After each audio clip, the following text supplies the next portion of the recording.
There may be times when you feel as if you're moving, but the streets might provide living rails. Please do not sit or swing on the rails, since it will not be designed to support the weight or the weight of the children. If you exit during the show, you may use the door to my right. As a courtesy, you are looking at towards beauty and homeland. The reflections of China. Enjoy the show.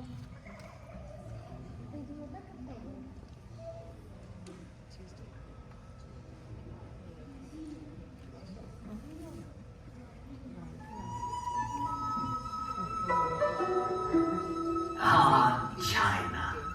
When one thinks of this magnificent country, one cannot help but envision the Wanli Changcheng, the Great Wall. It once stretched like a mighty dragon across 4,000 miles of China. Welcome. I am Li Bai, a poet of the Tang Dynasty, and I have returned to share with you reflections of my beloved China. Like this great wall, it winds like a road across timeless landscapes, but one can also find landscapes that are ever changing.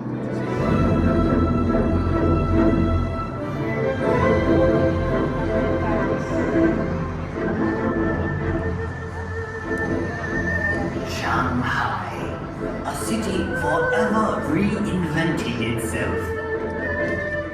Vibrant, sophisticated, romantic.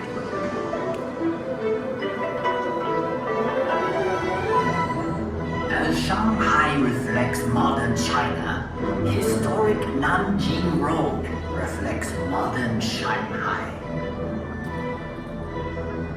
Set your gaze across the Huangpu River, and you will find a new China that reaches for the sky. Yet in this city of East meets West, one can still find treasures of Shanghai's stately European influence.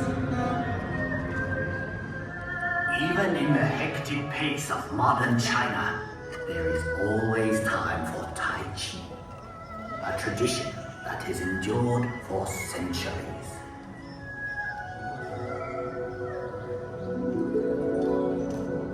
Up here on Huangshan, at the Sea of Clouds, painters and poets like myself have been inspired for generations. In China, we say, a poem in every painting, and a painting in every poem. We have had a long history. Much of it has been recorded in this fashion. However, it may be said that the history of the Chinese people is not written in ink, but with water. The mighty Yangtze River. A fellow poet once wrote, traveling against the currents of the Yangtze is more difficult than climbing to heaven. That may have been once true, but no longer.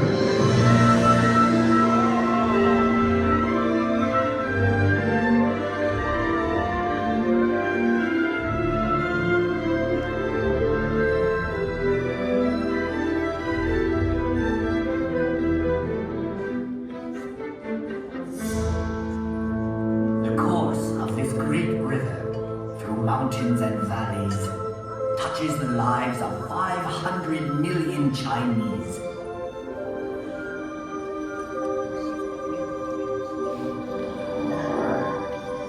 There is no better example of China's harmony with water than Suzhou. This ancient city sits on the longest man-made waterway in the world. When Marco Polo traveled this way, he called Suzhou the Venice of the East. I suppose if I had traveled to Europe, they would now call Venice the Suzhou of the West. So vast is China that even within her borders are many exotic lands and contrasts. From the serenity of Heavenly Lake to the busy night market of Urumqi. Here one discovers that Xinjiang province is home to many ethnic peoples with their own unique customs and their own unique cuisines.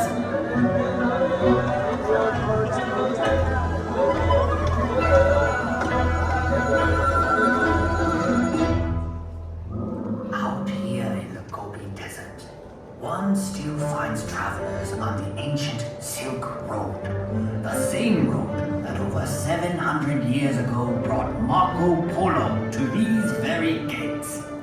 The gates of Jiayuguan, the extreme western end of the Great Wall. A visit to Inner Mongolia shows us a reflection of an earlier time. Here, the nomadic people still live much as they always have.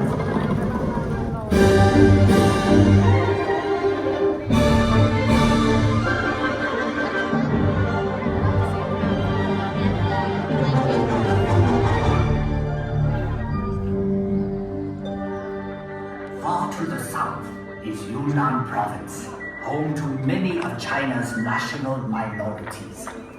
The cultures of this province are as diverse as the landscape, like the Guilin stone forest, one of nature's unique wonders. In the far northeast is Heilongjiang. Although winter here can last 6 months, the people celebrate by carving magical sculptures of ice.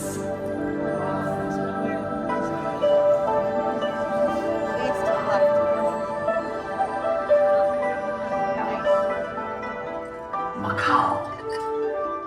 After 400 years, this exotic land of Portuguese charm is once more within China's borders.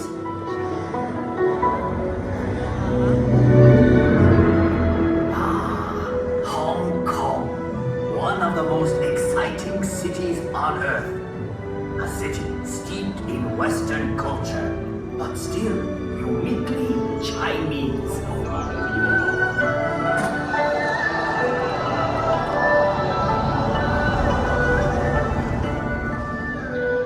Even Hong Kong's buildings, thrusting ever skyward, reflect the city's vitality. Hong Kong, ever on the move. Yes, the Chinese landscape changes swiftly, but one can also find enduring legacies that reflect our past. Everywhere one sees our history. Ancient treasures like the 9-dragon screen reflect our traditions. Dragons were a powerful symbol of the emperor's authority. For centuries, the tombs of China's emperors have been watched over by these remarkable warriors of terracotta and these figures of stone. And for 800 years, this intersection of 3 rivers has been protected by a silent sentinel, the giant Buddha of Lishan. One can find a living legacy of China's past in the world-famous Peking Opera.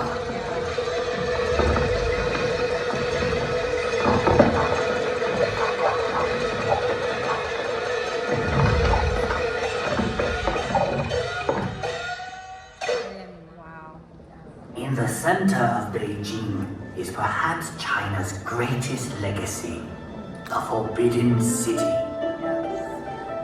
Imagine courtyards that could hold 100,000 members of the Imperial court.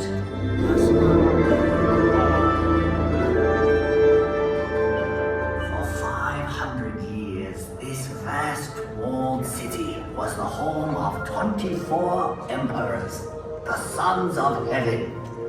But today, all the world can pass through this gate.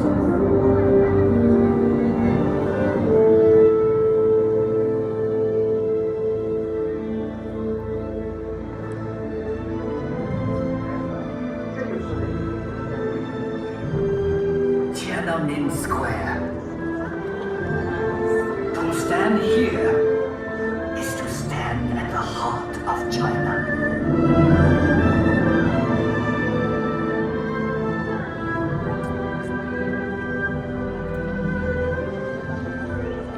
Beijing Park was once a playground for the Emperor, but now it is a playground for all of China.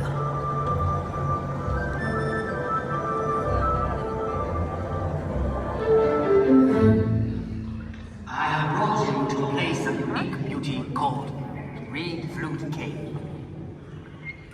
The same forces that shape these pillars of stone have done a more remarkable job directly above us.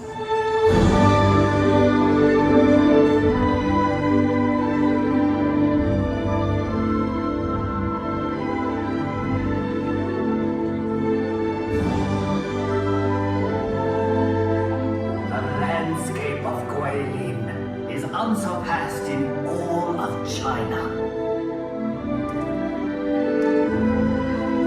Countless artists and poets have struggled to capture the unique beauty of this region. The Li River winds like a silver snake through these scattered dragons' teeth. I once wrote, "Whoever looks on this loses himself in eternity."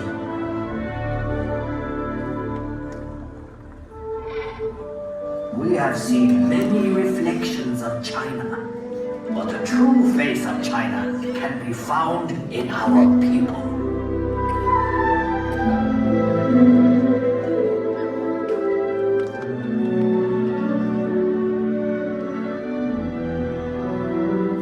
We have now come full circle. Sadly, that means this is where we must part. But I hope you will return to China someday.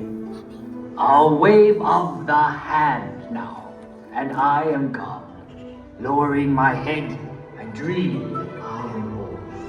Until we meet again, 再见. I hope you enjoyed the scene reflections of my homeland, and now please get all your best belongings and access to the window to my right. 谢谢，再见. Thank you. Have a great day. Bye bye. Right.